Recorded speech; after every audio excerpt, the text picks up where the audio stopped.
Segunda carta a Timóteo, capítulo 1. Saudação. Eu, Paulo, apóstolo de Cristo Jesus pela vontade de Deus, que fui mandado para anunciar a promessa da vida que temos por estarmos unidos com Cristo Jesus, escrevo a você, Timóteo, meu querido filho na fé. Que a graça, a misericórdia e a paz de Deus, o Pai, e de Cristo Jesus, o nosso Senhor, estejam com você. Ação de graças e conselhos. Todas as vezes que lembro de você nas minhas orações de dia e de noite, eu agradeço a Deus a quem sirvo com a consciência limpa, como também os meus antepassados serviram. Lembro das suas lágrimas e quero muito ver você outra vez para que eu possa ficar cheio de alegria. Lembro da sua fé sincera, a mesma fé que a sua avó Lloyd e Eunice, a sua mãe, tinham. E tenho a certeza de que é a mesma fé que você tem.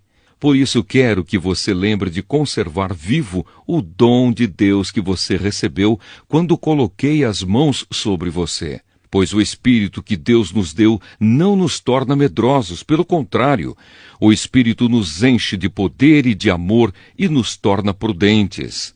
Portanto, não se envergonhe de dar o seu testemunho a favor do nosso Senhor, nem se envergonhe de mim, que estou na cadeia, porque sou servo dele. Pelo contrário, com a força que vem de Deus, esteja pronto para sofrer comigo por amor ao Evangelho.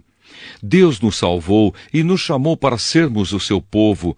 Não foi por causa do que temos feito, mas porque este era o seu plano e por causa da sua graça. Ele nos deu essa graça por meio de Cristo Jesus antes da criação do mundo, mas agora ela foi revelada a nós por meio do glorioso aparecimento de Cristo Jesus, o nosso Salvador. Ele acabou com o poder da morte e, por meio do Evangelho, revelou a vida que dura para sempre. Deus me escolheu como apóstolo e mestre para anunciar o Evangelho. É por isso que sofro essas coisas. Mas eu ainda tenho muita confiança, pois sei em quem tenho crido e estou certo de que Ele é poderoso para guardar, até aquele dia, aquilo que Ele me confiou. Tome como modelo os ensinamentos verdadeiros que eu lhe dei e fique firme na fé e no amor que temos por estarmos unidos com Cristo Jesus. Por meio do poder do Espírito Santo que vive em nós, guarde esse precioso tesouro que foi entregue a você. Você sabe que todos os irmãos da província da Ásia, inclusive Fígelo e Hermógenes, me abandonaram. Que o Senhor seja bondoso com a família de Onesíforo, pois muitas vezes ele me animou e não teve vergonha de mim por eu estar na cadeia. Pelo contrário, logo que chegou a Roma, ele me procurou até me encontrar. Que o Senhor dê a ele a certeza de que naquele dia ele receberá a sua misericórdia. E você sabe melhor do que eu o quanto ele me ajudou em Éfeso. Segunda carta a Timóteo, capítulo 2. Firmeza e fidelidade no serviço de Deus. E você, meu filho, seja forte por meio da graça que é nossa, por estarmos unidos com Cristo Jesus. Tome os ensinamentos que você me ouviu dar na presença de muitas testemunhas e entregue-os aos cuidados de homens de confiança, que sejam capazes de ensinar outros. Como fiel soldado de Cristo Jesus, tome parte no meu sofrimento, pois o soldado, quando está servindo, quer agradar o seu comandante e por isso não se envolve em negócios da vida civil. O atleta que toma parte numa corrida não recebe o prêmio se não obedecer às regras da competição. E o lavrador, que trabalha no pesado, deve ser o primeiro a receber a sua parte na colheita. Pense no que eu estou dizendo, pois o Senhor fará com que você compreenda todas as coisas. Lembre de Jesus Cristo, que foi ressuscitado e que era descendente de Davi, de acordo com o evangelho que eu anuncio. E é por causa disso que eu sofro e até estou acorrentado como se fosse um criminoso. Mas a mensagem de Deus não está presa. E por isso eu suporto tudo com paciência por amor ao povo escolhido de Deus. Faço isso para que eles possam ganhar a salvação que está em Cristo Jesus e que traz a glória eterna. Este ensinamento é verdadeiro. Se já morremos com Cristo, também viveremos com Ele. Se continuarmos a suportar o sofrimento com paciência, também reinaremos com Cristo. Se nós o negarmos, Ele também nos negará. Se não formos fiéis, Cristo continua sendo fiel, pois Ele não pode ser falso para si mesmo. Um trabalhador aprovado. Recomende essas coisas aos que você dirige e ordene severamente, na presença de Deus, que não briguem por causa de palavras. Brigar não é bom, pois somente prejudica os que estão presentes. Faça todo o possível para conseguir a completa aprovação de Deus como um trabalhador que não se envergonha do seu trabalho, mas ensina corretamente a verdade do Evangelho. Evite os falatórios contrários aos ensinamentos cristãos, pois eles fazem com que as pessoas se afastem de Deus. As coisas que os falsos mestres ensinam se espalham como a gangrena. 2 desses mestres são Himeneu e Fileto, os quais abandonaram o caminho da verdade. Eles afirmam que a nossa ressurreição já aconteceu e assim estão atrapalhando a fé cristã de alguns. Mas o firme alicerce que Deus colocou não pode ser abalado, e sobre esse alicerce estão escritas estas palavras: o Senhor conhece as pessoas que são dele, e também toda pessoa que diz que pertence ao Senhor precisa abandonar o pecado. Numa casa grande não existem somente vasilhas de ouro e de prata, mas também de madeira e de barro.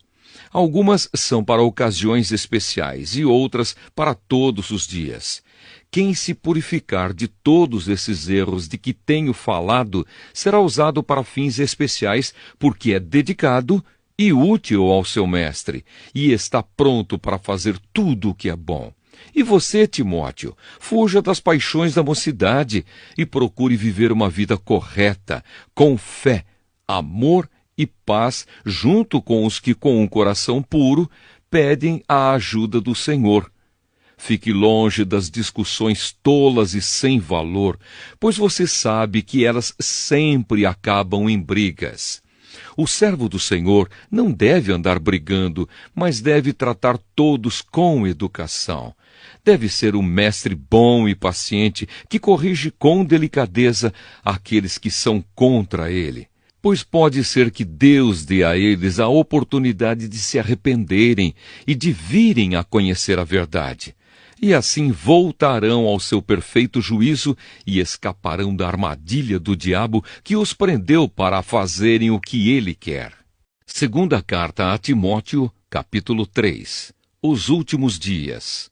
Lembre disto, nos últimos dias haverá tempos difíceis, pois muitos serão egoístas, avarentos, orgulhosos, vaidosos, xingadores, ingratos, desobedientes aos seus pais e não terão respeito pela religião. Não terão amor pelos outros e serão duros, caluniadores, incapazes de se controlarem, violentos e inimigos do bem. Serão traidores, atrevidos e cheios de orgulho. Amarão mais os prazeres do que a Deus. Parecerão ser seguidores da nossa religião, mas com as suas ações negarão o verdadeiro poder dela. Fique longe dessa gente. Alguns deles entram nas casas e conseguem dominar mulheres fracas, que estão cheias de pecados e que são levadas por todo tipo de desejos. São mulheres que estão sempre tentando aprender, mas nunca chegam a conhecer a verdade. Assim como Janes e Jambres foram contra Moisés, assim também esses homens são contra a verdade. Eles perderam o juízo e fracassaram na fé. Mas não irão longe, pois todos verão como eles são tolos. Foi isso que aconteceu com Janes e Jambres. Avisos e conselhos. Mas você tem seguido os meus ensinamentos, a minha maneira de agir e o propósito que tenho na minha vida, e tem seguido também a minha fé, a minha paciência, o meu amor, a minha perseverança, as minhas perseguições e os meus sofrimentos. Você sabe tudo o que me aconteceu nas cidades de Antioquia, de Icônio e de Listra. Que terríveis perseguições eu sofri, porém o Senhor me livrou de todas elas. Todos os que querem viver a vida cristã unidos com Cristo Jesus serão perseguidos. Porém as pessoas más e fingidas irão de mal a pior, enganando e sendo enganadas. Quanto a você, continue firme nas verdades que aprendeu e em que creu de todo o coração. Você sabe quem foram os seus mestres na fé cristã. E desde menino, você conhece as Escrituras Sagradas, as quais lhe podem dar a sabedoria que leva à salvação por meio da fé em Cristo Jesus. Pois toda a Escritura Sagrada é inspirada por Deus e é útil para ensinar a verdade, condenar o erro, corrigir as faltas e ensinar a maneira certa de viver. E isso para que o servo de Deus esteja completamente preparado e pronto para fazer todo tipo de boas ações. Segunda carta a Timóteo, capítulo 4. Na presença de Deus e de Cristo Jesus, que julgará todos os seres humanos, tanto os que estiverem vivos como os que estiverem mortos, eu ordeno a você, com toda a firmeza, o seguinte: por causa da vinda de Cristo e do seu reino, pregue a mensagem e insista em anunciá-la, seja no tempo certo ou não. Procure convencer, repreenda, anime e ensine com toda a paciência, pois vai chegar o tempo em que as pessoas não vão dar atenção ao verdadeiro ensinamento, mas seguirão os seus próprios desejos e arranjarão para si mesmas uma porção de mestres que vão dizer a elas o que elas querem ouvir. Essas pessoas deixarão de ouvir a verdade para dar atenção às lendas. Mas você seja moderado em todas as situações. Suporte o sofrimento, faça o trabalho de um pregador do Evangelho e cumpra bem o seu dever de servo de Deus. Quanto a mim, a hora já chegou de eu ser sacrificado e já é tempo de deixar esta vida. Fiz o melhor que pude na corrida, cheguei até o fim, conservei a fé. E agora está me esperando o prêmio da vitória, que é dado para quem vive uma vida correta. O prêmio que o Senhor, o justo juiz, me dará naquele dia, e não somente a mim, mas a todos os que esperam com amor a sua vinda. Assuntos pessoais. Venha me ver logo que puder, pois Demas se apaixonou por este mundo, me abandonou e foi para a cidade de Tessalônica. Crescente foi para a província da Galácia e Tito para a região da Dalmácia. Somente Lucas está aqui comigo. Procure Marcos e traga-o com você, porque ele pode me ajudar no trabalho. Eu mandei Tíquico para a cidade de Éfeso. Quando você vier, traga a minha capa que deixei na cidade de Troade, na casa de Carpo. Traga os livros também, principalmente os de couro. Alexandre, o ferreiro, me prejudicou muito. O Senhor lhe dará a sua recompensa de acordo com o que ele fez. Tome cuidado com ele, pois combateu com muita violência a nossa mensagem. Na primeira vez em que fiz a minha defesa diante das autoridades, ninguém ficou comigo. Todos me abandonaram. Espero que Deus não ponha isso na conta deles. Mas o Senhor ficou comigo, me deu força para que eu pudesse anunciar a mensagem completa a todos os não-judeus e me livrou de ser condenado à morte. O Senhor me livrará de todo mal e me levará em segurança para o seu reino celestial. A Ele seja dada a glória para todo sempre. Amém. Saudações. Saudações a Priscila e ao seu marido Áquila, e também à família de Onesíforo. Erasto ficou na cidade de Corinto, e eu deixei Trófimo na cidade de Mileto, porque ele estava doente. Faça o possível para vir antes do inverno. Os irmãos Eubulo, Pudente, Lino e a irmã Cláudia e todos os outros irmãos mandam saudações. Timóteo, que o Senhor esteja com o seu espírito. Bênção. Que a graça de Deus esteja com vocês.